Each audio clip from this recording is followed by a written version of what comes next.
নামাজ নামাজ করো, তাহলে চাকরি ছেড়ে গিয়ে নামাজ পড়ো। পুরো আওয়ামী লীগের আচরণ ওদের ভিতরে ভাই, প্রতিটা স্টেপ স্টেপে আওয়ামী লীগের আচরণ।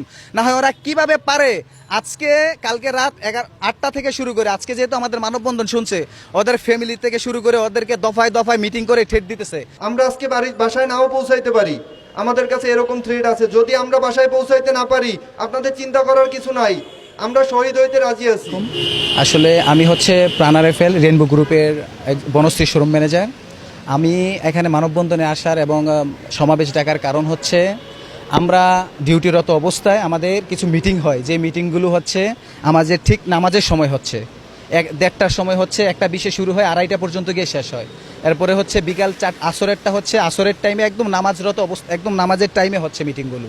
তো আমরা হচ্ছে প্রাথমিক অবস্থায় আমরা 2-4 জন ভাই আমরা একত্রিত হই শোরুম ম্যানেজার। আমরা স্যারকে একটা আবেদন অনুরোধ জানাই যে স্যার আপনারা হচ্ছে যে এই মিটিং টাইমটা এটা নামাজের টাইমের বাহিরে রাখেন, মিটিং টাইমটা হচ্ছে নামাজের টাইমের বাহিরে রাখেন। নামাজের টাইমের বাহিরে রাখলে হচ্ছে কি আমরা নামাজটা পড়ে মিটিংয়ে অ্যাটেন্ড করতে পারবো, দেন সারাদিন হলে সারাদিন আমরা মিটিংয়ে জয়েন করতে পারবো। যখন এটা ধীরে ধীরে বলতেছি স্যাররা শুনতেছে না, একদম আমাদের রাতের মিটিং হয় 8টা থেকে 9টা 9:30 পর্যন্ত চলে। আমাদের প্রতিটা নামাজ কায়জা হচ্ছে একটা 90% মুসলিম কান্ট্রিতে ওরা হচ্ছে আমাদের এই কথা কোনো কানে নিচ্ছে না। যখন আমরা অভিযোগ করি দেন ওরা হচ্ছে 2 জন আমার বনশ্রী শোরুমে আছে, রিটেল ম্যানেজার জাকির স্যার এবং হচ্ছে এরিয়া ম্যানেজার ইকরামুল স্যার।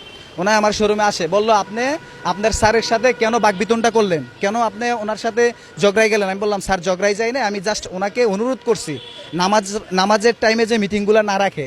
দেন ওনা আমাকে বলতেছে তোমরা কি তাহলে জামাত শিবিরের বাচ্চা? জামাত শিবিরও তো তোমাদের মতো এরকম করে না, তোমরা যদি নামাজ করো তাহলে চাকরি ছেড়ে গিয়ে নামাজ পড়ো। সারাদিন নামাজে পড়ে থাকো, তোমরা জামাত শিবিরের মতো আচরণ করবা না, তোমরা শুধু নামাজ নিয়েই পড়ে থাকো, চাকরির তোমাদের দরকার নাই, তাহলে তোমাদেরকে আউট করে দিচ্ছি। আমরা বললাম স্যার আমরা তো আপনার কাছে অনুরোধ করতেছি যে মিটিংগুলো নামাজের টাইমে দিয়েন না। এই ঘটনা প্রেক্ষাপট ওই দিন শেষ হয়ে যায়। দেন হচ্ছে কয়েকদিন যাওয়ার পরে এই 2 তারিখে গত 2 দিন হয়েছে, 2 তারিখে ইনস্ট্যান্ট হেড অফিস থেকে 6 জন স্যার আসে, আমাকে ইনস্ট্যান্ট ক্লোজ করে দেয়। আমি হচ্ছে ওনার কাছ থেকে কারণ জানতে যাই যে স্যার আমাদের শ্রম আইনে আছে অন্তত আমাদেরকে 1 মাস আগে নোটিশ দিতে হবে, আপনারা আমাকে নোটিশ দেন নাই। দিছেন? কয় না, আপনারা আমাকে মেল দেন নাই, কল দেন নাই, মেসেজ দেন নাই, কেন আমাকে ক্লোজ করবেন? তো এখন আমি তো জানি আমাকে কেন ক্লোজ করা হয়েছে। ওরা হচ্ছে নামাজের টাইমে মিটিং করে দেন হচ্ছে আমাদেরকে পরোক্ষভাবে ইসলামিক ধর্মীয় কার্যকলাপে বাধা দিচ্ছে। দেন আমরা এটার প্রতিবাদ করার কারণেই হচ্ছে আজকে আমার এই অবস্থা। আজকে আমাকে গত 2 তারিখে ইনস্ট্যান্ট ক্লোজ করে দিছে, এখন আমি আপাতত বেকার আছি। দেন হচ্ছে এখন আমি আমার যে সহকর্মী ভাইয়েরা আছে কিছু ভাইদেরকে নিয়ে আজকে এখানে মানববন্ধনে আসছি। দেন আমাদের সারা বাংলাদেশ থেকে 500 আউট অন্য কোম্পানি আদার্স কোম্পানি, দেন আমাদের প্রাণ আরএফএল রেনবো গ্রুপের ভাইরা আসার কথা ছিল, আসতে পারে নাই। ওনাদেরকে আওয়ামী লীগের স্বৈরাচার এবং ছাত্রলীগের মতো সেই ঠেট দেওয়া হয়েছে। যেমন ছাত্রলীগেরা ব্রিজে প্রতিটা ডাকার মুখে মুখে যে ওরা হচ্ছে একটা টিম বসাইতো, দেখতো যে ইসলামিক লোকজন ঢুকতেছে কিনা ভিতরে, বা ওরা হচ্ছে অস্ত্রসহ এভাবে। এখন আমাদের আরএফএল প্রাণ আরএফএল কোম্পানির সেই রেনবো গ্রুপের সেই স্যাররা, সেই হচ্ছে ওদেরকে স্যার বলা যাচ্ছে না, যদিও আমি স্যার বলতেছি, এটাকে একদম ডাইরেক্ট কাফের বলা দরকার। যারা নামাজে বাধা দিতে পারে ইনডাইরেক্টলি ওরা কাফের। ওরা হচ্ছে ওদেরকে মিটিং করলে ডাইরেক্ট থ্রেট দিচ্ছে চাকরি খাওয়ার। সেই কারণে হচ্ছে আমার ভাইয়েরা আজকে আমার সাথে অ্যাটেন্ড করতে পারে নাই। আমার অল্প সংখ্যক ভাই আছে যাদেরকে নিয়ে আমি এখন কিছুক্ষণের ভিতরে মানববন্ধনে দাঁড়াচ্ছি। এখন বিষয়টা হচ্ছে ওরা পুরো আওয়ামী লীগের আচরণ ওদের ভিতরে ভাই, প্রতিটা স্টেপে আওয়ামী লীগের আচরণ।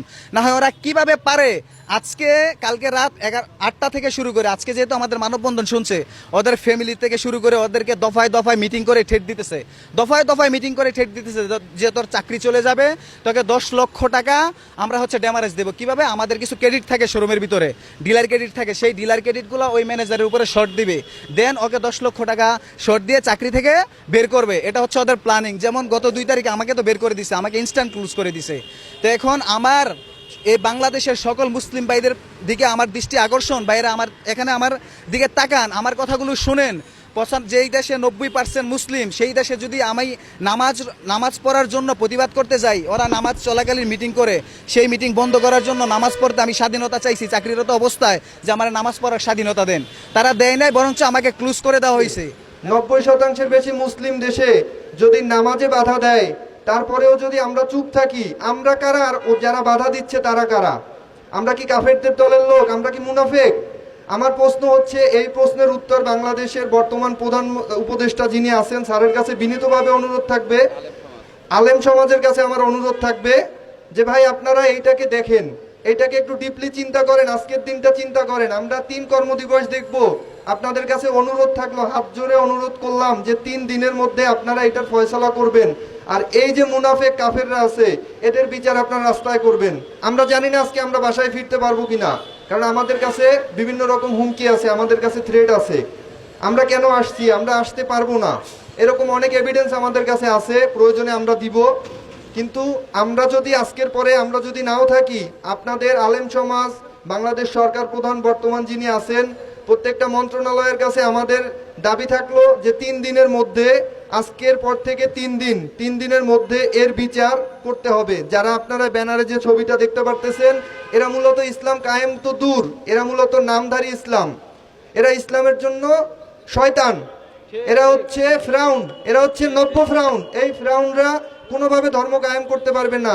আপনারা যদি একটা সহজ হিসাব করেন যে 93 জন শতকরা মুসলমানের দেশে যদি নামাজ নিয়ে কথা বলে এরা পার পায়, আর এই কোম্পানির বড় বড় স্যাররা যদি এদেরকে প্রমোট করে, তাহলে আমরা যারা হিন্দু আছি, যারা বৌদ্ধ আছি, যারা অন্য ধর্মাবলম্বী আছি, তাদের এখানে সিকিউরিটিটা কোথায়? আজকে ইসলাম ধর্ম নিয়ে কথা হচ্ছে, কালকে হিন্দু ধর্ম নিয়ে কথা হবে, পরশুদিন অন্য ধর্ম নিয়ে কথা হবে। ভাই আমাদের কথা একটাই, আমরা যদি নাও থাকি, আজকে যারা এটা দেখতেছেন, যারা আমাদের সাথে আছেন বা যাদের আসার ইচ্ছা ছিল, যারা আসতে পারেন নাই, প্রত্যেকের জায়গা থেকে রেডি থাকবেন।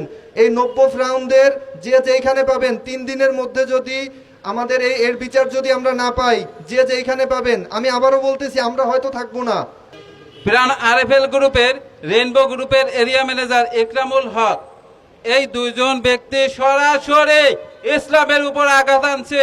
এই বাংলার মাটিতে ইসলামের উপর আঘাত আনবে এমন কোন ব্যক্তির স্থান আমরা যারা মুসলিম আছি তারা দিব না।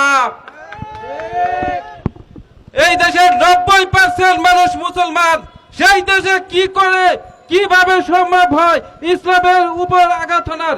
এই কোম্পানিগুলো, এই স্বৈরাচারগুলো বারবার ফিরে আসতেছে। তারা কিভাবে ফিরে আসতেছে?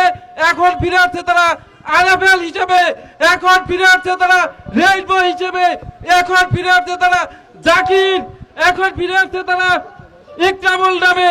নো নো নো, এই সব লোকদের আমরা অপশন দিব না।